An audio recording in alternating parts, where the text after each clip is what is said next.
So this is all right. This is radical belonging in healthcare. So if we can advance the next slide, we have our group's definition of radical belonging. So we defined it as a system where all members of the team feel valued, heard, and supported when facing adversities they encounter, while also celebrating individual talents and ensuring each member has all the resources to be successful as individuals and ultimately as a team. So just to kind of incorporate why healthcare teams are really important and how it plays a role, radical belonging plays a role in healthcare. So individuals are extremely overworked, especially with COVID. We can see that individuals also feel undervalued based on the cases that we've talked about and the people that were described in those cases. A lot of individuals felt really undervalued, a lot of staff shortages, and then everyone has different priorities in a team setting. So the well-being of healthcare teams is very important. The reasons why is that many healthcare workers can experience burnout, also large patient loads, and not enough healthcare professionals can contribute to that burnout.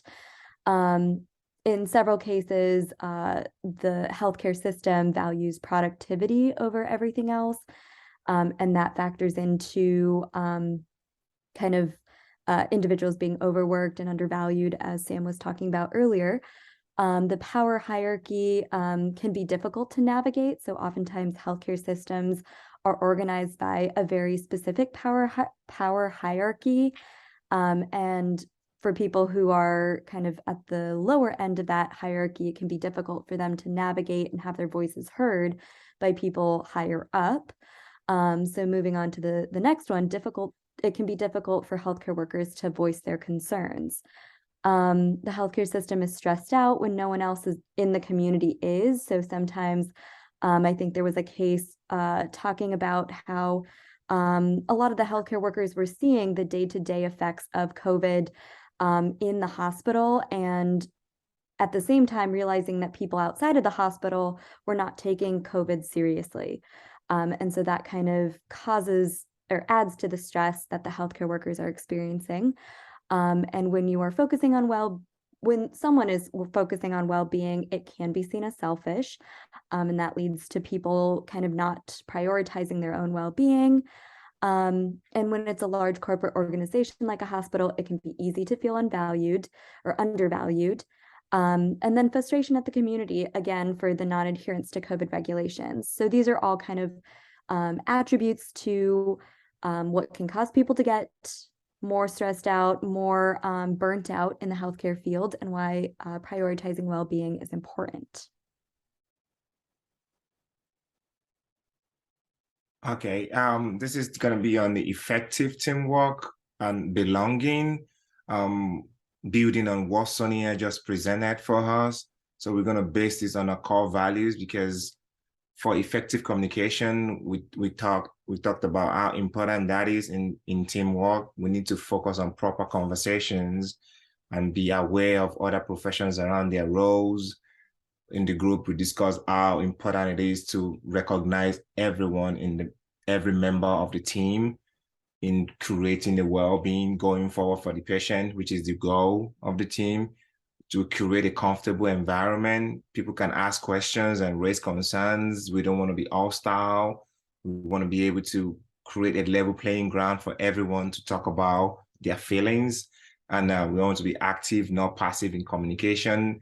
Active meaning we want to be able to let everyone, express how they feel about it, and not just being passive and absorbing information.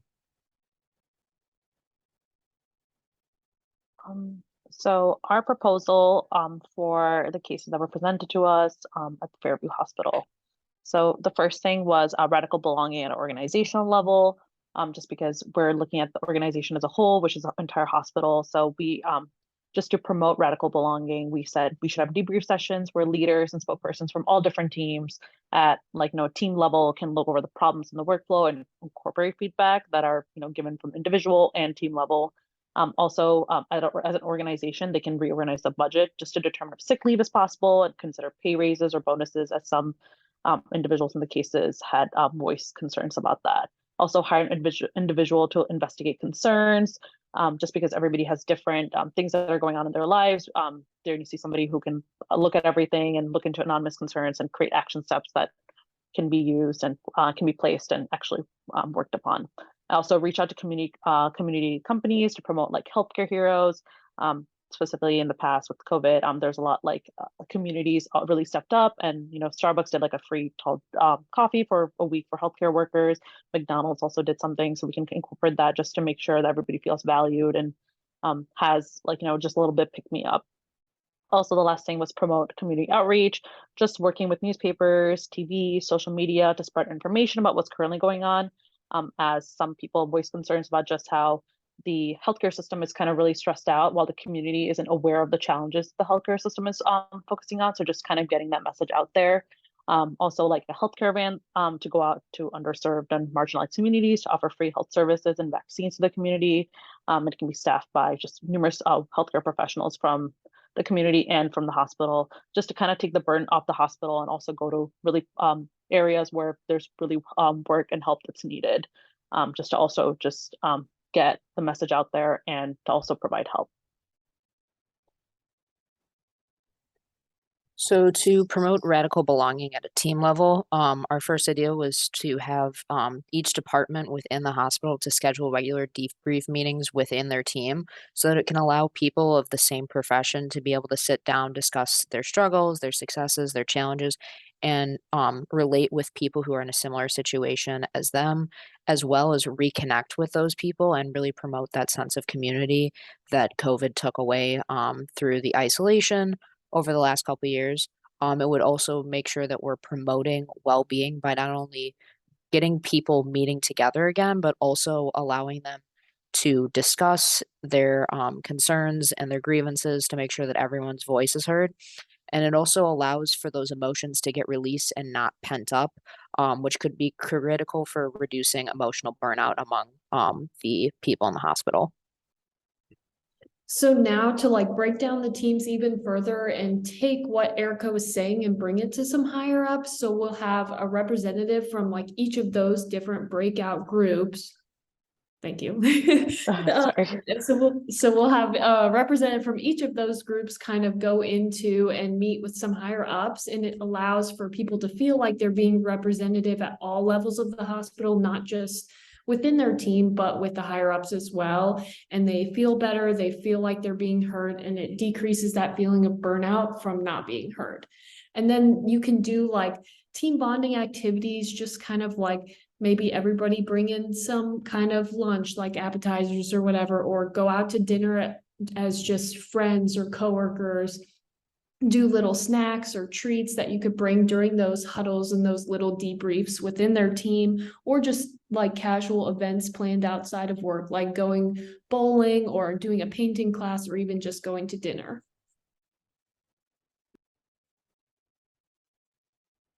So in terms of radical belonging at an individual level, we're proposing some well-being initiatives because multiple team members from Fairview expressed feelings of exhaustion and burnout and sort of moral dilemmas as they navigate the COVID-19 pandemic. And so the following well-being initiatives would aim to address those feelings of exhaustion and burnout and to reconnect workers with a sense of belonging in healthcare.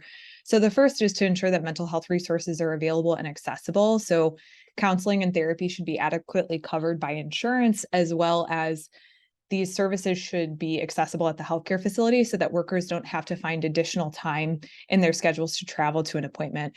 In addition, especially kind of under the stresses of COVID-19, it seems very prudent to kind of identify how to staff a crisis hotline in the event that healthcare workers are feeling so burnt out that they really don't know where to turn, and if there's any sort of mental health emergency where they can go.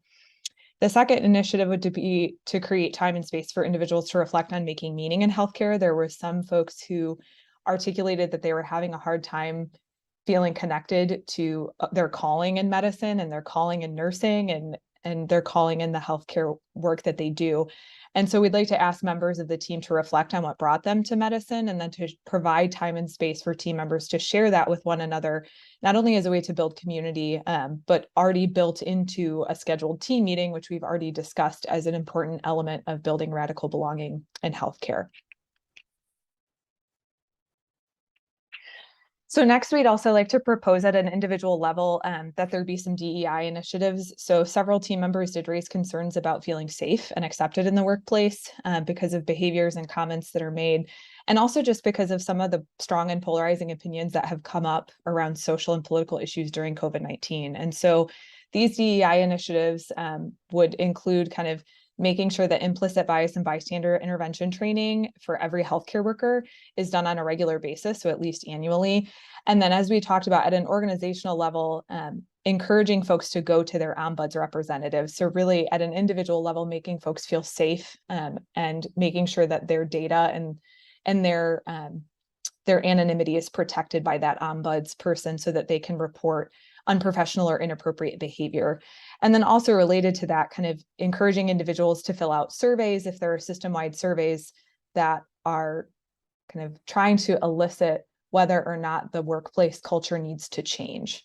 And lastly, we just like to propose some financial incentives because, again, several healthcare workers from this Fairview Hospital reported that there were concerns about financial compensation and feeling like they're not being kind of fully compensated for the work that they do. And so not only does this involve increased pay, but ensuring paid sick leave and also caregiving support, because a lot of folks during COVID-19 felt very stretched between kind of family obligations, caregiving obligations, and the realities of their job and not being able to take space away that they needed for caring for their families. So now that we've kind of covered radical belonging on the organizational, team, and individual level, we want to talk about how we've considered the impact of COVID-19. So we really want to bring out the sense of community by those team huddles, working with local restaurants, and spreading information to the community about COVID to kind of repair that disconnect that's seen between the community and healthcare workers in regards to the severity of COVID. We want to promote that sense of importance and long-term well-being for our employees and for all healthcare workers by having those well-being initiatives, mental health resources, employee appreciation treats, and the financial incentives that we've kind of already discussed through the last couple slides. And then we also want to counter those effects of exhaustion and compassion fatigue that many healthcare workers have voiced over this past few years by having those same kind of those same things that we've already talked about, the mental health resources, the employee appreciation treats, financial incentives, and really like reflecting on that meaning of healthcare and why they came into this field in the first place and kind of helping them re-find that passion. So now a little bit about the marginalized communities and how the COVID-19 pandemic has really affected them. So Jessie was one of the healthcare workers mentioned in our case from the Fairview Hospital, and she really wanted to make everyone feel welcome. She took the time to care for people, for each and every patient she encountered, but she was met with roadblocks of unprofessionalism and hearing some racist and homophobic remarks, and she constantly lives in fear of saying the wrong things. So that's something that we would take very seriously. And so there's some stats kind of about marginalized communities, and compared to white individuals, COVID-19 mortality rates were 3.8 times higher among Black individuals, and then Latinx and Hispanic people accounted for 24.7% of COVID-19 infections, compared only secondary to the white people. So our plan to kind of repair this issue, as we already discussed, was team huddles to promote the sense of unity and to make sure everyone's voice is heard, readdress the policies and rules to ensure that no racist or homophobic remarks will be tolerated, and that everybody will be treated equally regardless of their differences. And then the DEI initiatives and a healthcare van that could go out to the underserved areas to provide services to people who can't afford them. And this seems like a great opportunity because students really had kind of like decreased chances to volunteer during COVID. So I know there's a lot of people looking for that kind of volunteer work. And then another thing that's really fortunate here at SLU anyways is promoting and advertising resources such as like local student-run clinics like the SLU's HRC. And I'm sure there are others in other areas as well. So moving on to looking at how COVID impacted the actual healthcare system and the people working in it, our proposal was really looking at making sure that we're giving a voice to everyone at each level of the hospital system. So Sarah, a nurse at Fairview Hospital, felt that her department was very short staffed and they were doing twice as much work, but they weren't getting the same compensation as the travel nurses were doing. So our proposal would give Sarah various outlets to be able to express these grievances. The department and team meetings would allow her to air her frustrations so that her emotions don't continue to bubble up and build and continue on into her work. It can also allow her supervisor to know the issues that are specifically of concern to her staff so that they can be brought up to the ranks to be rectified and addressed. And allowing these feelings to be expressed can empower Sarah by helping her to feel heard and understood, and someone that genuinely cares, that there's someone who genuinely cares that's what is happening to her. The proposal is also promoting the well-being of hospital employees by creating more lines of communication between all levels of hospital staff. As a group, one of the biggest consequences brought on by the pandemic was the destruction of connection and community between people, both in and out of the hospital. An inability to gather in person and communicate in the ways that we had always known, along with having social interaction and community with others, was halted by COVID-19 and is one of the most crucial features that we've seen as a result. In a 2020 study by B2b et al., they stated that being exposed to COVID-19 cases and hospitals, being quarantined, the death or illness of a relative or friend from COVID-19, and heightened self-perception of dangers by the lethality of the virus could all negatively impact the mental well-being of healthcare workers. And this can relate back to the case profile of Andrea, who was experiencing burnout as a result of managing the hospital's visitor policy and their COVID dashboard during the pandemic. While Andrea was not directly dealing with patients with COVID, she was immersed in the data of the cases for the hospital, and she was playing a role in determining the degree of exposure that could occur in the hospital due to their visitation policy. So the change in her behavior during the pandemic, including becoming more withdrawn and not participating in activities that she once got joy out of, reflected deterioration in her mental well-being. Our proposal would promote employee well-being by bringing people back together in community and allowing them to connect with others in the same department who are going through the same struggles as they are and can relate to them, as well as just promoting general community as the hospital as a whole. Having others to relate to and share your experience with can help you feel less alone and isolated and promote mental well-being. According to the National Alliance of Mental Illness, group membership and community provide three key benefits: belonging, support, and purpose. They allow us to connect with other people and allow us to be understood. The pandemic isolated everyone in some way, and we are still dealing with the consequences of that isolation, which is resulting in anger and frustration at not being heard, hopelessness, and lack of motivation that things will change. And this proposal will reopen lines of communication and create community to help reinstill purpose, belonging, and a feeling of support by their employer. So then kind of how do we implement the this proposal? So I think kind of the first step with all of the different aspects of this proposal is starting small. So for example, with the debriefing sessions, begin with one group of 10 nurses meeting for an hour a week and see what went well and what didn't. And then from there, take their feedback and scale it up to include the other departments and much larger groups of people. While that's happening, I think that we need to start building the infrastructure for the rest of our initiatives. So for example, reaching out to resources in the community. So determining kind of which businesses are willing to donate or provide discounts on goods and services to help finance things like, free coffee or kind of little bonuses for the staff.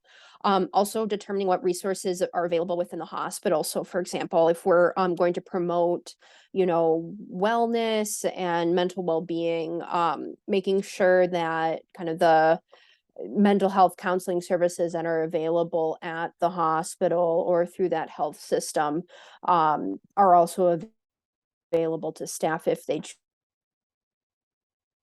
choose to get it there. So for example, rearranging clinic and telehealth schedules to designate time specifically for healthcare staff.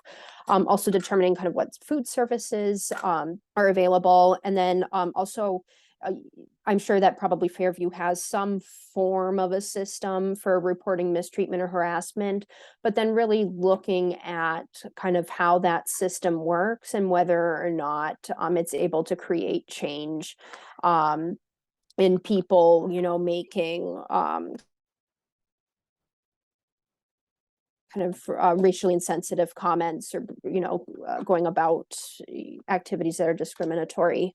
Also, as far as looking at the finances, I think they need to analyze the costs associated with increasing pay, paid sick leave, and improving staffing ratios. However, they can't kind of do this with the same lens that they did prior to the pandemic, because now they really need to compare the costs associated with losing staff in the long term. So those costs would include hiring travel nurses, and then also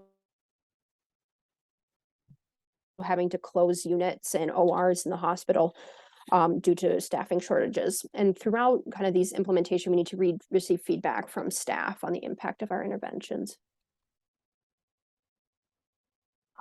Just as was said before, to implement all these things for radical belonging, again, to start off small, the short-term implementation that we have is just schedule debriefing sessions. I know what was mentioned before was like, 1 hour a week, but you can also do something like select a time during work, just like a short 15 minutes in the middle of the shift where things are a little bit more lax, where they can just do a debriefing session, setting up anonymous feedback, just creating a Google form or a box where individuals can submit this feedback, and that can be compiled together later on during the long-term implementation and look through and implemented through action steps. And consult community outreach professionals just to donate resources like masks or donate food for working professionals, having like incentives like free lunches for workers, free gifts, free cookies, free coffee, as we've talked about before, would just be really beneficial and something that can be done short term. And rearranging the workflow, just like if one unit is extremely short staffed and the other unit is not, we can really quickly pull nurses or different other professionals from other units to help out. And then electing an individual who's in charge of those grievances and can be an advocate for all the professionals working in the hospital. So just getting that information out there about this position, or electing somebody that's already working at the hospital would be a great idea, just to start off small. One of the first initial steps that can be done overall to leeway into the other long-term implementation.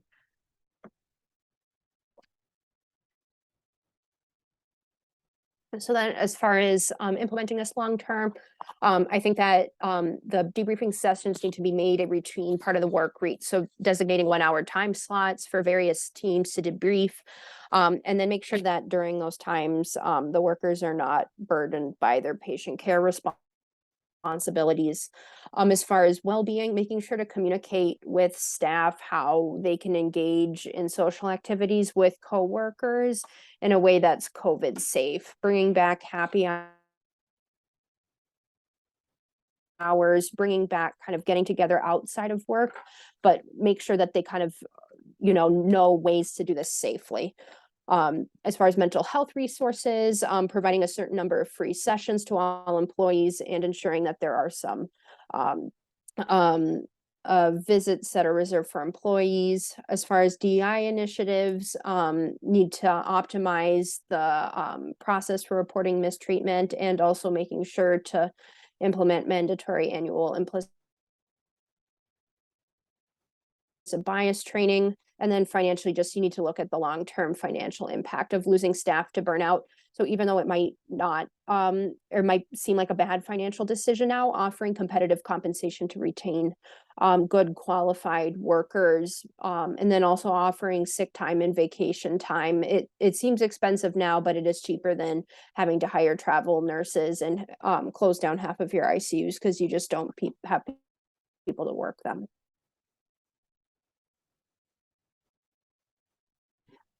So these are all great ideas for us to start working small and carry out in the long term. But what steps will we actually take to make sure we're getting support from the whole interdisciplinary team? So I think one key factor is choosing a leader from each interdisciplinary team. This way, there will be a chosen spokesperson who will be able to be that designated person. And this could be either the team appoints them or the volunteer, or there could be an application process. That way we know that this particular person really truly is passionate about what we're doing here, and that they're not feeling that this is a role that's forced upon them. And this person will mainly be responsible for keeping track of their particular team, and making sure all their voices are heard so that they can have one person who they're comfortable talking to rather than being in front of a huge group.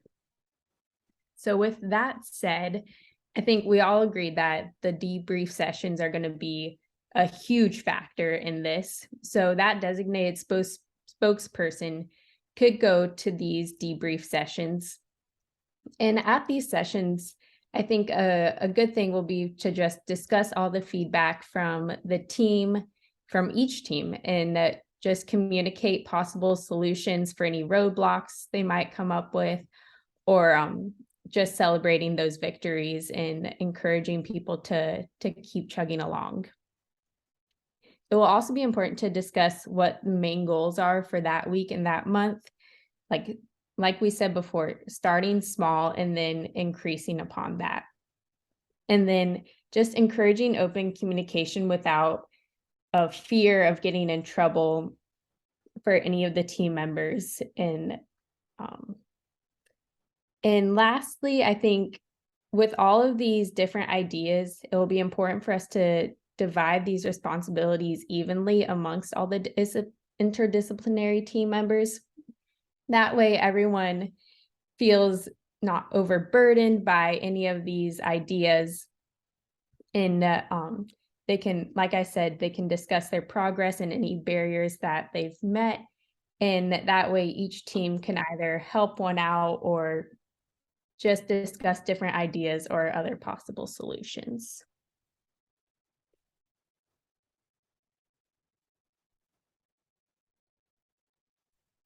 Moving into the long-term impacts of our proposal, we've talked a lot about the very immediate impacts that our proposal would have.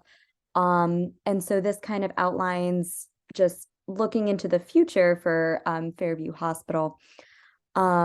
So when we talked about reduced burnout, improved mental and physical well-being, what this could translate to for the hospital is fewer absences, fewer sick days, and then more resilience among the healthcare workers in the face of growing patient loads.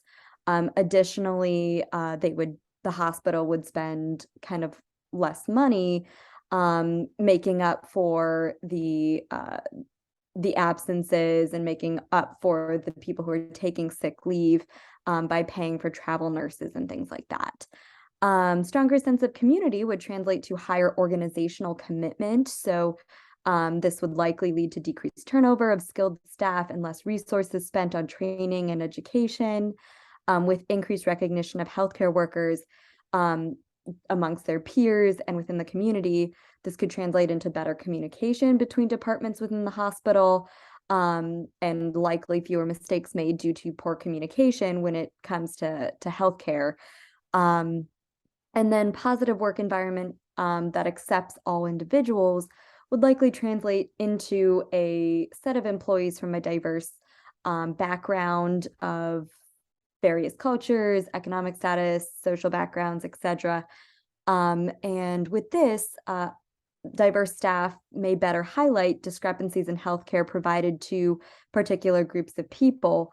So like we were talking about with the health van kind of going into the community, with a diverse staff, they may be able to kind of help point this like health van or different community endeavors in the right direction as to which groups might be disproportionately receiving care or having access to quality care. So overall, the long-term impact would be higher quality patient care and greater patient satisfaction. And for the metrics of success for our proposal, we're going to introduce a monthly questionnaire for the teams to complete. It's going to measure the success of our proposal. It'll be a great way to receive feedback from the healthcare teams directly through the questionnaire. And like I said, it can be completed every month to measure mostly three factors: their happiness with their work environments following the implementation of the proposal. So these are on a scale of 1 to 10 regarding the ease of implementation of the proposal, the implementation in general and the overall happiness in the workplace. There will also be an open-ended question or section of the questionnaire where each individual can provide constructive feedback on what they enjoy and what can be improved upon with the proposal and what can be improved upon in the workplace. And hopefully team leaders can receive these directly and use them to improve the system when it comes time to discuss these with other leaders. And we would like to think that a one-year evaluation of the data would be sufficient enough to see how successful it's been at implementation and changing it and to the specific needs and wants of the healthcare team. And the retrospective look will use the data from the questionnaire to make decisions moving forward in the future. And then for the sustainability on why this proposal can work in other settings, not just in the specific hospital we've been talking about, but we like to think that it's applicable. And when we say that, it's that this proposal can be applied to both small scale healthcare teams and large scale settings like the hospitals that we've been discussing. It's driven by the individual outcomes, so it focuses on the individual healthcare teams and their direct feedback through the process of implementing it and changing it to their needs. Collaboration, which is a key factor, not just for this proposal, but in healthcare things in general. And it connects all the healthcare teams to work together to make the proposal work. And then finally, it's a community-oriented proposal where the healthcare team will work with their local communities to improve the outcomes and create a mutually beneficial system that helps the community receive these treatments and help, while the community worker or the healthcare workers receive a better feeling of community in the settings that they're working at. Oh yes, so in conclusion, overall, I'm going to discuss the impact of this project on this team, on this student team. So this project was actually an eye-opener for us because we were all, from different captures of inclusiveness. We needed all medical fractions to get together and get this project done for us. So we learned a lot about each other's and learning how important every member of the team, regardless of their title or profession, needed to be. This was a massive tool for us.